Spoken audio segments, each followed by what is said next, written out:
গল্প হারিয়েছি তোমাতে। লেখিকা ঐশী মণ্ডল দীপান্বিতা।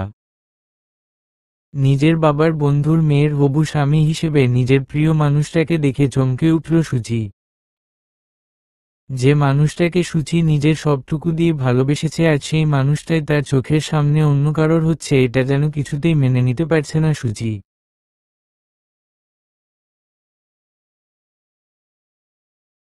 অশ্রুসিক্ত চোখে তাকিয়ে আছে সামনে বসে থাকা নিজের প্রেমিক পুরুষটির দিকে।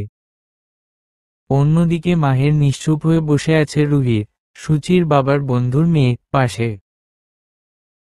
তাকে দেখে মনে হচ্ছে সে হয়তো কোনো মানুষ নয়, একটা রোবট।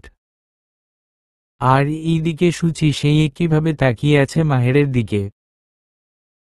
সুচির বয়স যখন 5 তখনই এই দুর্ঘটনায় সুচির বাবা মাতারা চিহ্নরা যায়। সুচির বাবার মাতারা চিহ্নরা যাওয়ার পর সুচির মাও সুচিকে রেখে অন্য আরেক জায়গায় বিয়ে করে চলে যায়। সেই দিন যখন নিজের বাবা মাকে হারিয়ে সুচি অনাথ হয়ে গিয়েছিল, তখন সুচিকে নিজের বাড়িতে আশ্রয় দেয় সুচির বাবার বন্ধু মিজান সাহেব। সুচিকে সে নিজের বাড়িতে এনে নিজের মেয়ের মতো ভালোবাসা দিয়ে বড় করে। তবে মিজান সাহেব সুচিকে নিজের মেয়ের মতো ভালোবাসলেও সুচিকে একদমই মেনে নিতে পারেনি তার স্ত্রী রানু বেগম। সুচিকে সবসময়ই নিজের সংসারের একটা উটকো ঝামেলা বলে মনে করত রানু বেগম। তবে মিজান সাহেব যতদিন বেঁচে ছিলেন ততদিন সুচির উপর অত্যাচারের হারটা একটু কমই ছিল। কিন্তু মিজান সাহেব ও আজ 2 বছর হলো মাতারা চিহ্নরা গিয়েছেন। আর মিজান সাহেব মাতারা চিহ্নরা যেতেই যেন রানু বেগমের সুচির উপর অত্যাচারটা যেন আরো দ্বিগুণ হল। তবে এত কষ্ট মাঝেও সুচির একমাত্র শান্তির জায়গা ছিল মাহের। কিন্তু আজ যে সেই মানুষটা সারা জীবনের জন্য অন্য কারোর হয়ে যাচ্ছে। সুচি যখন দাঁড়িয়ে এসবই ভাবছিল ঠিক সেই সময় পিছন থেকে রানু বেগম কিছুটা কড়া গলায় সুচিকে উদ্দেশ্য করে বলল, রানু বেগম, সুচি তুই এখানে কি করছিস রে? রানু বেগমের কথাগুলো সুচির কানে আসতেই সুচির যেন ভাবনার ঘোর কাটল। তারপর সুচি পিছনে ফিরে তাকালো রানু বেগমের দিকে, তারপর কিছুটা নিচু কণ্ঠে বলল, সুচি, না আসলে চাচিমা আমি উনাদের নাস্তা দিতে এসেছিলাম। সুচির কথাগুলো শুনে রানু বেগম ছোট ছোট চোখে তাকালো সুচির দিকে। তারপর আবারও কড়া গলায় বলল, রানু বেগম, তোকে এসব কিচ্ছু করতে হবে না, এসব করার জন্যে লোক আছে, তুই আয় আমার সাথে। কথাগুলো বলেই রানু বেগম এবার সুচির এক হাত ধরে সুচিকে টানতে টানতে সুচির ঘরের দিকে নিয়ে যেতে লাগল। সুচিকে তার ঘরের ভিতরে নিয়ে গিয়ে রানু বেগম এবার সুচির হাত ছেড়ে দিয়ে সুচির দিকে নিজের ডান হাতের তর্জনীর আঙুলটা তাক করে আবারও কড়া গলায় বলল, রানু বেগম, যত সময় না ওরা রুহিকে অঙ্কটি পড়িয়ে চলে না যাচ্ছে তৎসময় তুই এই ঘর থেকে এক পাও বের হবি না সুচি। আর তুই যদি আমার কথা শুনিস তাহলে তুই নিজেও জানিস না যে তোর জন্য আসলে ঠিক কি অপেক্ষা করছে। কথাগুলো বলেই রানু বেগম এবার সুচিকে আর কিছু বলতে না দিয়ে বেরিয়ে গেল সুচির ঘর থেকে। রানু বেগম চলে যেতেই সুচি এবার ধপ করে বসে পড়ল ফ্লোরের উপর। ঘড়ির কাঁটায় তখন রাত 10টা বাজে। চারিদিকে শুনশান নিস্তব্ধ, হয়তো সবাই ঘুমিয়ে পড়েছে। কিন্তু সবাই ঘুমিয়ে পড়লেও ঘুম নেই সুচির চোখে, আগের মতো একইভাবে বসে আছে ফ্লোরের উপর। সুচির সেই নির্ঘুম চোখ দুটোই যেন বলে দিচ্ছে সুচির কষ্টের কথা। নিজের জীবনে যে সুচি আর কত আঘাত পাবে বা এই আঘাতের শেষ কোথায় সেটা হয়তো সুচি নিজেও জানে না। কষ্টের শিকল যেন আজ আষ্টেপৃষ্ঠে জড়িয়ে ধরেছে সুচিকে। আজ কেন জানি না সুচির নিজেকে বড্ড একা লাগছে, ছোটবেলায় নিজের বাবাকে হারিয়েছে আর মা তো থেকে নেই। তবে এত কিছুর পরে সুচি যে মানুষটাকে আঁকড়ে ধরে বেঁচেছিল আজ সেই মানুষটাও আর মাত্র 2 দিন পরেই যে সারা জীবনের মতো অন্য কারোর হতে চলেছে। সুচি যখন ফ্লোরের উপর বসে এইসবই ভাবছিল ঠিক সেই সময় আবারও সুচির ঘরে আসলো রানু বেগম, তার হাতে একটা খাম। রানু বেগম সুচির ঘরে প্রবেশ করেই সুচির দিকে তাকিয়ে কিছুটা রাগান্বিত কণ্ঠে বলল, রানু বেগম, এই সূচি তুই এখানে এভাবে বসে আছিস কেন? উঠো, উঠো বলছি। রানু বেগমের কথাগুলো শুনে সূচি এবার নিজের হাতের উল্টো পিঠ দিয়ে চোখের জল মুছে উঠে দাঁড়ালো বসা থেকে। সূচি উঠে দাঁড়াতেই রানু বেগম এবার নিজের হাতে থাকা খামটা সূচির দিকে বাড়িয়ে দিয়ে বলল, রানু বেগম, এতে কিছুটা তারা চিহ্ন কা আছে, এইটা তারা চিহ্ন কাগুলো নিয়ে তুই আজকে এই বাড়ি থেকে চলে যাবি। রানু বেগমের কথাগুলো শুনে যেন চমকে উঠল সূচি। সে এই বাড়ি ছেড়ে চলে যাবে মানে? সূচি এবার রানু বেগমের দিকে তাকিয়ে কিছুটা অসহায় কণ্ঠে বলল, সূচি, আমি এই বাড়ি ছেড়ে চলে যাব মানে?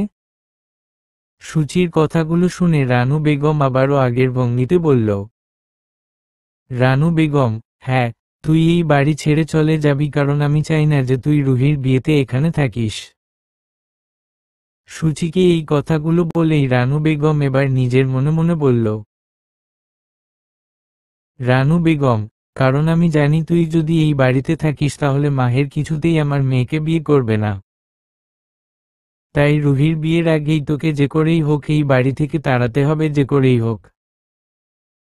রানু বেগম যখন নিজের মনে মনে এসব ভাবছিল ঠিক সেই সময় সূচি এবার কিছুটা কান্না মিশ্রিত কণ্ঠে বলল, সূচি, কিন্তু চাচিমা আমি এই বাড়ি ছেড়ে কোথায় যাব? তুমি তো জানো এই বাড়ি ছাড়া আমার আর যাওয়ার জায়গায় নেই। সূচির কথাগুলো শুনে রানু বেগম আবারও রাগান্বিত কণ্ঠে বলল,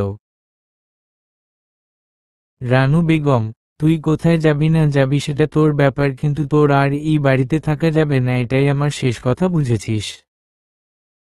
কথাগুলো বলেই রানু বেগম এবারটা তারা চিহ্ন কার খামটা সূচির মুখে উপর ছুঁড়ে মেরে বেরিয়ে গেল ঘর থেকে। রানু বেগম চলে যেতেই সূচি এবার ডুকরে কেঁদে উঠল। সূচি এখন বুঝতে পারছে না যে সে এখন কোথায় যাবে, তার যেই পৃথিবীতে যাওয়ার কোনোই জায়গায় নেই। কথাগুলো ভাবতে ভাবতে সূচি এবার এগিয়ে গেল বেডসাইড টেবিলের দিকে। তারপর বেডসাইড টেবিলের উপর থেকে নিজের বাবার ছবিটা নিয়ে কান্না মিশ্রিত কণ্ঠে বলল, সূচি, আজ যদি তুমি বেঁচে থাকতে তাহলে হয়তো আমার জীবনে এমন দিন কোনোদিনও আসতো না বাবা, হয়তো আর 5টা মেয়ের মতো আমার জীবনটাও স্বাভাবিক হতো। কিন্তু তুমি চলে যাওয়াতেই আমার গোটা জীবনটা যে একদমই এলোমেলো হয়ে গেল বাবা। কথাগুলো বলেই নিজের বাবার ছবিটা নিজের বুকের মাঝে জড়িয়ে ধরল সূচি, তারপর অঝরে নিজের চোখের জল ফেলতে লাগল। এভাবে বেশ কিছু সময় থাকার পর সূচি এবার বাবার ছবিটা বিছানার উপর রেখে ধীর পায়ে এগিয়ে গেল আলমারির দিকে। তারপর আলমারি থেকে নিজের সবকিছু নিয়ে লাগেজে ভরে বাবার ছবিটা আর লাগেজটা নিয়ে সূচি বেরিয়ে গেল ঘর থেকে। ঘুটঘুটে অন্ধকারময় রাস্তার ফুটপাতে দাঁড়িয়ে আছে সূচি। চারিদিকে শুনশান নিস্তব্ধতা বিরাজমান। বেশি রাত হওয়ায় রাস্তাও বেশ শুনশান, মাঝে মধ্যে একটা দুইটা গাড়ি চলছে রাস্তার বুক চিরে। এত রাতে একা একটা মেয়ে এভাবে রাস্তায় দাঁড়িয়ে থাকতেও কেমন লাগছে সূচির কাছে। কিন্তু তবুও যে কিচ্ছু করার নেই, আজ সূচির ভাগ্য যে তাকে এখানে এনে দাঁড় করিয়েছে। এই কথাগুলো ভাবতে গিয়ে সূচির যেন একটা দীর্ঘশ্বাস বেরিয়ে এলো। তারপর আরো কিছু সময় ওইখানে দাঁড়িয়ে সূচি আবারও হাঁটা শুরু করলো। পিচ ঢালা রাস্তার বুক দিয়ে সূচি হাঁটছে আর ভাবছে সে এখন কোথায় যাবে, তার যে যাওয়ার আর কোনো জায়গায় নেই। এই কথাগুলো ভাবছে আর হাঁটছে। সূচি যখন এভাবে হাঁটছিল ঠিক সেই সময় পিছন থেকে আচমকা কেউ যেন সূচির এক হাত ধরে টান দিয়ে রাস্তার এক পাশে নিয়ে আসলো। তারপর সেই ব্যক্তিটি কিন্তু কড়া গলায় বলল, তুই কি রে সূচি, এভাবে কেউ রাস্তার মাঝখান দিয়ে হাঁটে, আর একটু হলেই তো একটা বিপদ ঘটে যেত। সেই ব্যক্তির কথাগুলো সূচি কানে আসতেই সে ঝটপট চোখ তুলে তাকালো তার দিকে। সূচি যখন তার দিকে তাকালো তখন দেখতে পেল সেই ব্যক্তিটি আর কেউ নয়, তারই কলেজের সবচেয়ে প্রিয় বন্ধু আহিরি। আহিরিকে দেখে সূচি কিছুই বলছে না, শুধু এক দৃষ্টিতে তাকিয়ে আছে তার দিকে। সূচি কিছু না বলাই আহিরি আবারও বলল, আহিরি, এই সূচি তুই চুপ করে আছিস কেন? বল, এত রাতে তুই এখানে কি করছিলিস? আহিরির কথাগুলো শুনে সূচি যখন কিছু বলতে যাবে তার আগেই যেন মাথাটা চক্কর দিয়ে উঠল সূচির। মুহূর্তের ভিতরে জ্ঞান হারিয়ে লুটিয়ে পড়ল আহিরির বুকের উপর। সূচি জ্ঞান হারাতেই আহিরিও এবার সূচিকে আগলে নিল নিজের বুকের মাঝে। তারপর সূচির এক গালে হাত রেখে কিছুটা ব্যস্ত কণ্ঠে বলল, আহিরি, এই সূচি কি হয়েছে তোর, তুই কথা বলছিস না কেন? এই সূচি। কিন্তু সূচি আহিরির কোনো কথারই উত্তর দিচ্ছে না, শুধু অজ্ঞান হয়ে পড়ে আছে আহিরির বুকের উপর। অনেক সময় ডাকাডাকি পরেও যখন সূচি কোনো সাড়া শব্দ করল না তখন আহিরি আর এক মুহূর্ত অপেক্ষা না করে সূচিকে নিয়ে রওনা হলো হসপিটালের উদ্দেশ্যে। নিজের ঘরের রকিং চেয়ারে বসে আছে মাহের। হাতে একটা মানবীর ছবি, মাহের সেই ছবিটার দিকে এক দৃষ্টিতে তাকিয়ে আছে। এভাবে কিছু সময় তাকিয়ে থেকে হুট করে পিছন কোনো এক নারী কণ্ঠ মাহেরকে উদ্দেশ্য করে বলে উঠল, ভাইয়া, তুই এভাবে এখানে একা বসে আছিস যে? মাহের কানে নারীটির কণ্ঠস্বরটা পৌঁছাতেই মাহের এবার পিছনে ফিরে তাকালো তার দিকে। মাহের যখন পিছনে ফিরে তাকালো তখন দেখতে পেল কথাগুলো বলা ব্যক্তিটি আর কেউ নয়, তার ছোট বোন মিহু। মিহুকে দেখে মাহের এবার দ্রুত নিজের হাতে থাকা ছবিটি লুকিয়ে ফেলল। মাহেরকে চুপচাপ বসে থাকতে দেখে মিহু এবার তার দিকে কিছুটা এগিয়ে গিয়ে বলল, মিহু, কি রে ভাইয়া, তুই এভাবে চুপচাপ বসে আছিস কেন? মিহুর কথাগুলো শুনে মাহের এবার বসা থেকে উঠে দাঁড়িয়ে কিছুটা গম্ভীর কণ্ঠে বলল, মাহের, না কিছু না, তুই কি এখানে কিছু বলতে এসেছিস? মাহেরের কথাগুলো শুনে মিহু এবার হালকা হেসে বলল, মিহু, হ্যাঁ, বলতে এসেছি তো জানিস ভাইয়া, আমি না খুব খুশি, অবশেষে তোর আর রুহি আপুর বিয়েটা হচ্ছে। আমি যে এটা নিয়ে কি খুশি সেটা তোকে বলে বুঝাতে পারবো না রে ভাইয়া। বাবা তো মা তারা চিহ্নরা যাওয়ার আগেই এটাই চেয়েছিল যে যাতে করে তার প্রাণপ্রিয় বন্ধুর মেয়ের সাথে তার ছেলের বিয়েটা হোক।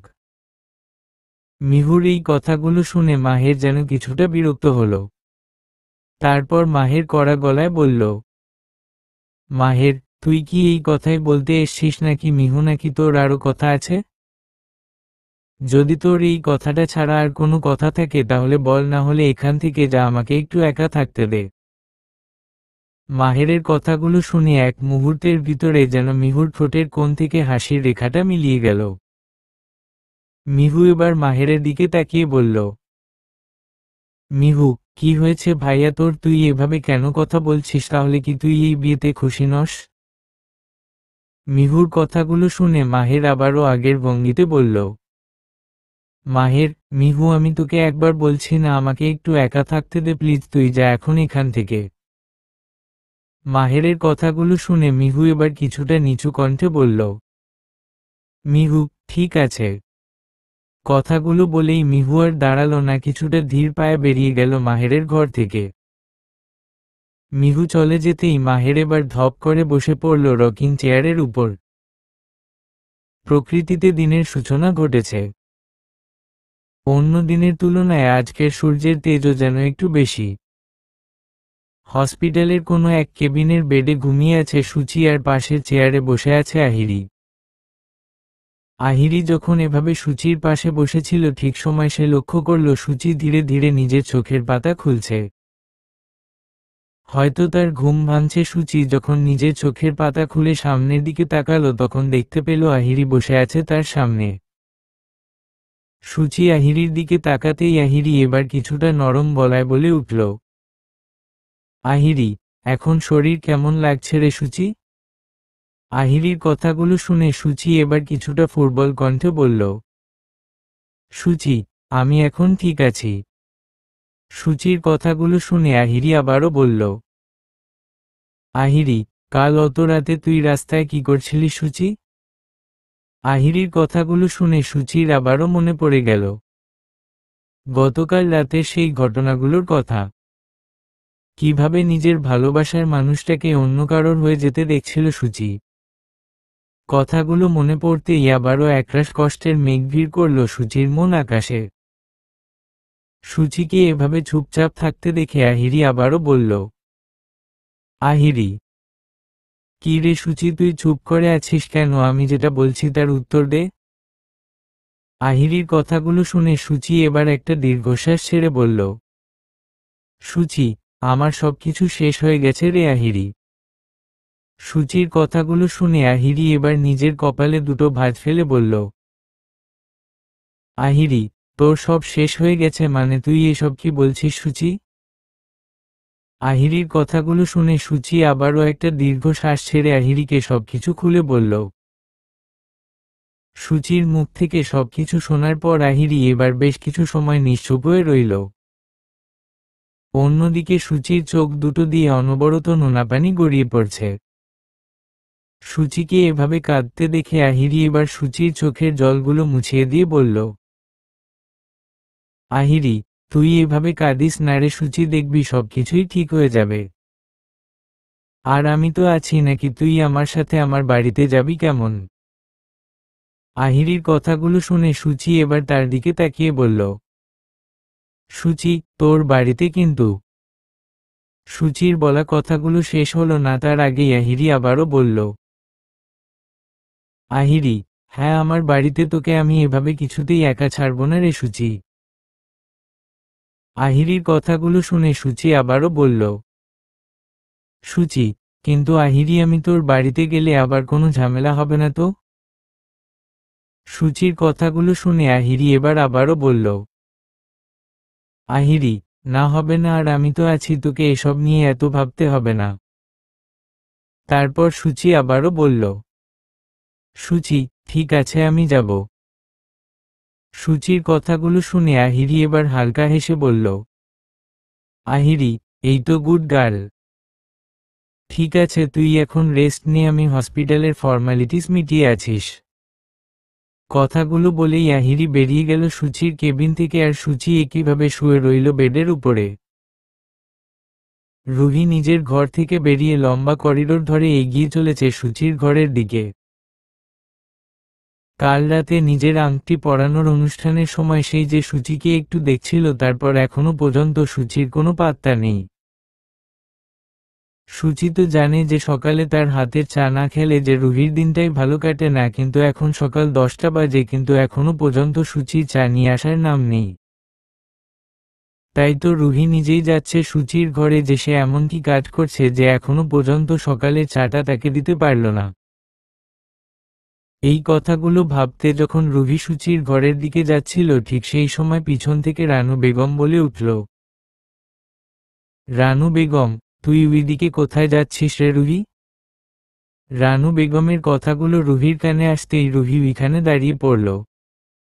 তারপর পিছনে ফিরে রানু বেগমের দিকে তাকিয়ে রুহি বলল, রুহি, সুচির ঘরে যাচ্ছি মা, দেখো না এত বেলা হয়ে গেল কিন্তু এখনো পর্যন্ত আমার সকালে চাটা দিল না। রুহির কথাগুলো শুনে রানু বেগম এবার রুহির দিকে তাকিয়ে কিছুটা কড়া গলায় বলল, রানু বেগম, তোকে এখন ওর ঘরে যেতে হবে না, তুই ঘরে যা, আমি তোর জন্য চা বানিয়ে আনছি। রানু বেগমের কথাগুলো শুনে রুহি এবার ছোট চোখে তাকালো তার দিকে। তারপর কিছুটা প্রশ্নবোধক কণ্ঠে বলল, রুহি, তুমি চা করবে? কিন্তু মা, তুমি তো কখনো চা করো না, সব সময় তো আমাদের বাড়িতে চা সুচিই করে, তাহলে আজ তুমি চা করবে যে? রুহির কথাগুলো শুনে রানু বেগম আবারও আগের ভঙ্গিতে বলল, রানু বেগম, তুই সব সময় এত প্রশ্ন করিস কেন? তোকে ঘরে যেতে বলেছি, তুই ঘরে যা।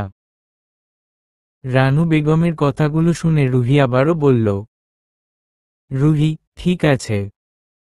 কথাগুলো বলেই রুহি আর দাঁড়ালো না, আবারও পিছনে ফিরে নিজের ঘরের দিকে পা বাড়ালো। রুহি ওইখান থেকে যেতেই রানু বেগম ও সোজা চলে গেল রান্নাঘরের দিকে। ঘড়ির কাঁটায় তখন বিকাল 5টা বাজে। ধরণীর বুকে তখন দুপুর গড়িয়ে বিকাল হয়ে গেছে। রুহি নিজের ঘর থেকে বেরিয়ে লম্বা করিডোর ধরে এগিয়ে চলেছে সুচির ঘরের দিকে।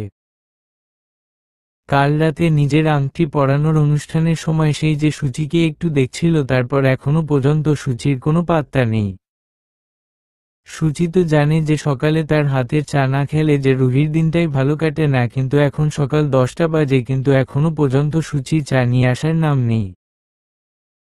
তাই তো রুহি নিজেই যাচ্ছে সুচির ঘরে, যে সে এমন কি কাজ করছে যে এখনো পর্যন্ত সকালের চাটা তাকে দিতে পারল না।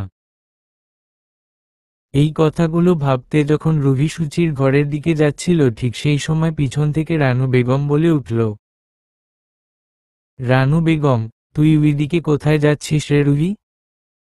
রানু বেগমের কথাগুলো রুহির কানে আসতেই রুহি ওইখানে দাঁড়িয়ে পড়ল। তারপর পিছনে ফিরে রানু বেগমের দিকে তাকিয়ে রুহি বলল,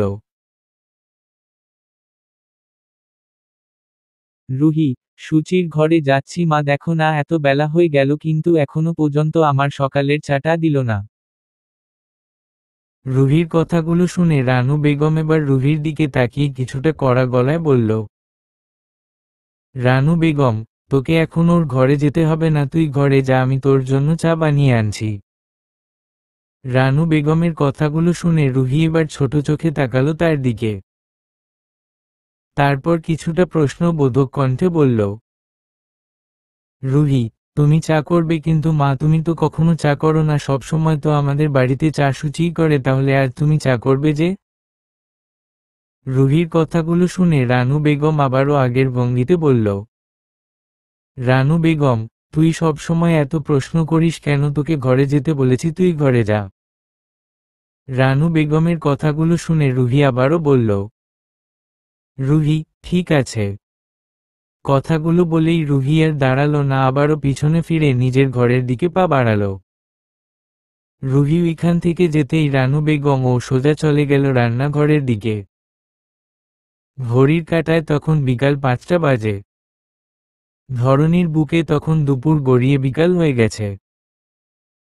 আহিরির কথাগুলো শুনে সেই পুরুষটি এবার কিছুটা ধীর পায়ে এগিয়ে গেল আহিরির দিকে।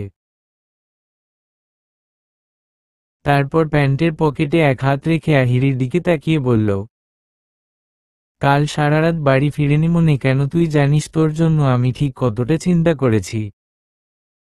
পুরুষটির কথাগুলো শুনে আহিরি এবার মাথা নিচু করে বলল, সরি ভাইয়া, আসলে আমার বান্ধবী খুব অসুস্থ ছিল, তাই ওকে নিয়ে হসপিটালে গিয়েছিলাম। আহিরির কথাগুলো শুনে সেই পুরুষটি এবার কিছুটা গম্ভীর কণ্ঠে বলল, তাই বলে তুই আমাকে ফোন করে বলবি না যে তুই রাতে বাড়ি ফিরবি না? আহিরি আবারও আগের ভঙ্গিতে বলল, আহিরি, সরি ভাইয়া, ভুল হয়ে গেছে আমার, এরকম ভুল কখনো হবে না। আহিরির কথাগুলো শুনে সেই পুরুষটি এবার বলল, ঠিক আছে, এবার বাড়ি চল। কথাগুলো বলেই পুরুষটি যখন নিজের গাড়ির দিকে এগোতে যাবে, ঠিক সেই সময় পিছন আহিরি আবারও বলল, আহিরি, ভাইয়া ও আমার বান্ধবী সুচি ও যদি আমাদের সাথে যায় তাহলে কি কোনো সমস্যা হবে? আহিরির কথাগুলো শুনে পুরুষটি এবার পিছনে ফিরে তাকালো আহিরির পাশে দাঁড়িয়ে থাকা সুচির দিকে। সুচি তখন মাথা নিচু করে দাঁড়িয়ে আছে। সুচিকে এক পলক দেখে আবারও আহিরির দিকে তাকিয়ে গম্ভীর কণ্ঠে বলল, ঠিক আছে। কথাগুলো বলেই পুরুষটি আর দাঁড়ালো না, বড় বড় পা ফেলে এগিয়ে গেল গাড়ির দিকে। তারপর আহিরি এবার সুচির দিকে তাকিয়ে বলে উঠল, আহিরি, সুচি চল। তারপর আহিরি যখন গাড়ির দিকে পা বাড়াতে যাবে, ঠিক সেই সময় পিছন থেকে সুচি বলল, সুচি, আহিরি উনি কে রে? আহিরি এবার সুচির দিকে তাকিয়ে বলে উঠল, আহিরি, আরে উনি আমার বড় ভাই আহির শিকদার। আহিরির কথাগুলো শুনে সুচি এবার ছোট করেও বলল। তারপর আহিরি আবারও বলল, আহিরি, ঠিক আছে এবার চল, না হলে ভাইয়া আবার রাগ করবে। কথাগুলো বলেই আহিরি এবার সুচিকে নিয়ে এগিয়ে যেতে থাকলো গাড়ির দিকে। নিজের জন্য বরাদ্দকৃত ঘরে বসে আছে সুচি। আহিরিদের বাড়িতে এসেছে 2 ঘন্টা হয়েছে। এই বাড়িতে শুধু আহিরি আর আহিরির বড় ভাই আহির থাকে। আহিরির বাবা মা কেউ বেঁচে নেই। সুচি যখন বসেছিল ঠিক সেই সময় সুচির ঘরে প্রবেশ করল আহিরি। আহিরি সুচির ঘরে প্রবেশ করেই ধীর পায়ে এগিয়ে গেল সুচির দিকে। তারপর সুচির পাশে বসতে বসতে আহিরি বলল, আহিরি, কি রে সুচি, এভাবে এখানে বসে আছিস যে? আহিরির কথাগুলো শুনে সুচি এবার পিছনে ফিরে তাকালো আহিরির দিকে। তারপর ওর দিকে নিজের দৃষ্টি রেখে সূচি বলল, সূচি, কিছু না, এমনি বসে আছি এখানে। সূচির কথাগুলো শুনে আহিরি আবারও বলল, আহিরি, আচ্ছা সূচি, তোর জন্য কালকে একটা সারপ্রাইজ আছে। আহিরির কথাগুলো শুনে সূচি এবার ওর দিকে কিছুটা প্রশ্নবোধক দৃষ্টিতে তাকিয়ে বলে উঠল,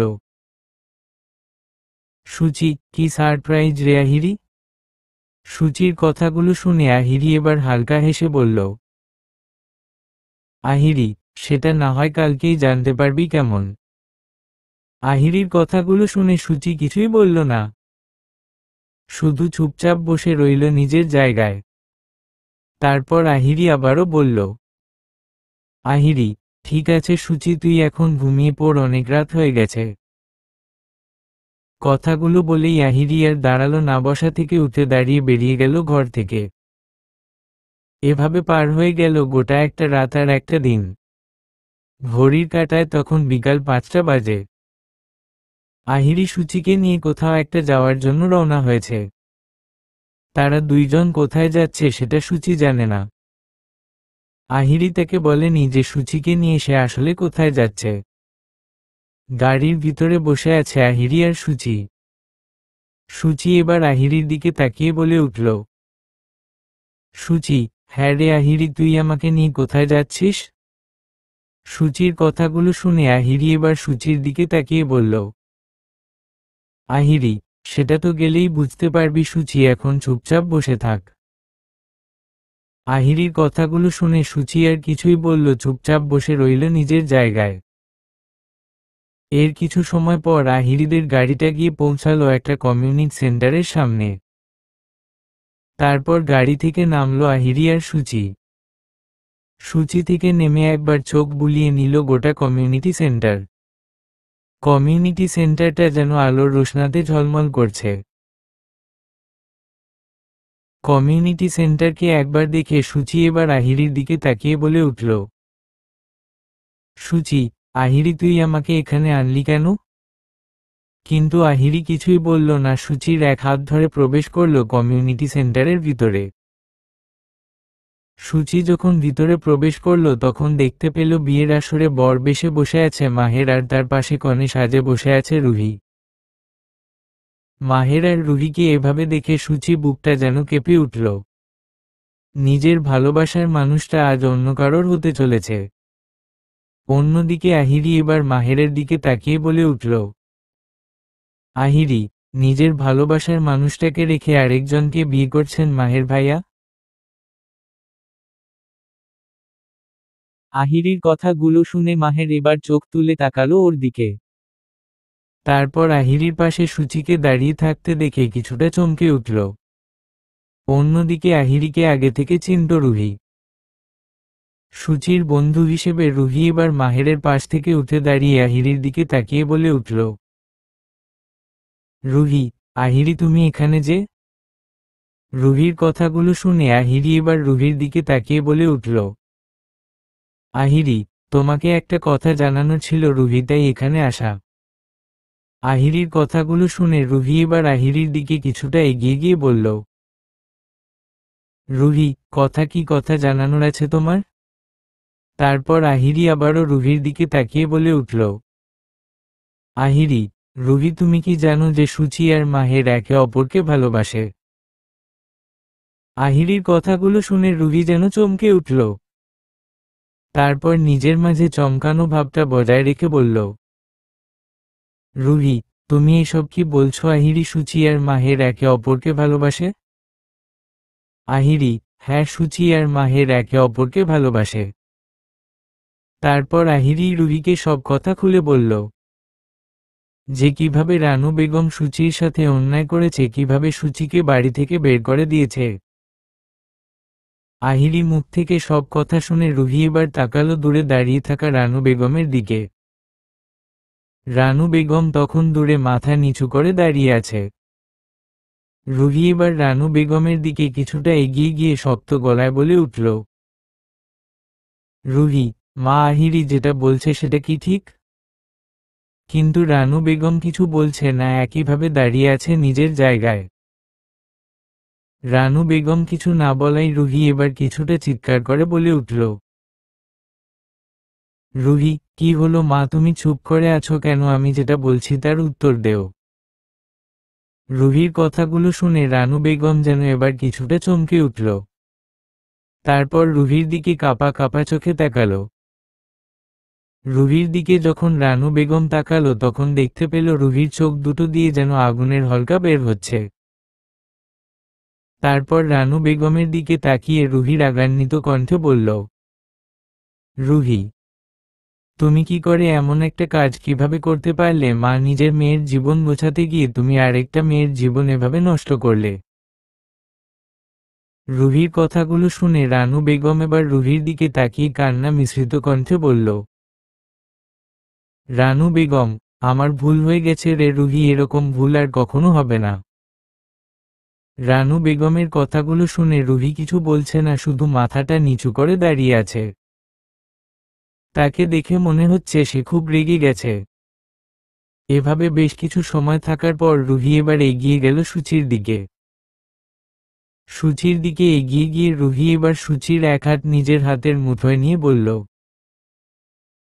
রুহি, আমাকে ক্ষমা করে দিস সুচি, আমি না জেনে তোর ভালোবাসাকে তোর কাছ থেকে কেড়ে নিতে যাচ্ছিলাম। রুহির কথাগুলো শুনে সুচি কিছু বলছে না, চুপচাপ দাঁড়িয়ে আছে নিজের জায়গায়। রুহি এবার সুচির এক হাত ধরে মাহেরের দিকে কিছুটা এগিয়ে নিয়ে গেল, তারপর মাহেরের হাতের উপর সুচির এক হাত রেখে বলল, রুহি, আমার জন্য তো তোরা আলাদা হয়ে গিয়েছিলিস, আবার আমি তোদের এক করে দিলাম, আজ এইখানে তোর আর মাহেরের বিয়ে হবে। রুহির মুখে সুচি আর মাহেরের বিয়ে কথা শুনে সবার মুখে যেন তৃপ্তির হাসি ফুটল। অবশেষে দুইজন ভালোবাসার মানুষ এক হতে চলেছে। অন্যদিকে সুচি আর মাহের দুজন দুজনের দিকে অপলক দৃষ্টিতে তাকিয়ে আছে। ওদের দুজনকে দেখে মনে হচ্ছে ওরা যেন দুইজন দুইজনের মাঝে হারিয়ে গেছে। সমাপ্ত।